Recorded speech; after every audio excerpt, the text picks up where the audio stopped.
So the question is, which statement regarding the Brewster angle and unpolarized relation is correct here? It's known that when an unpolarized light strikes a surface at a Brewster angle, the behavior of a reflected and refracted light can be explained by using a principle of polarization and nature of a Brewster angle.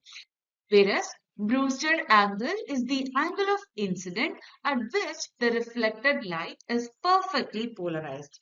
Or else, in the case of polarization of reflected and refracted light, we can say at Brewster angle, the reflected light will get completely polarized. Similarly, we can say the refracted light, because of the Brewster angle, will not completely polarized. They will only slightly polarize. So here, when we are checking the option B given here is correctly representing the relation between unpolarized light and the Brewster angle.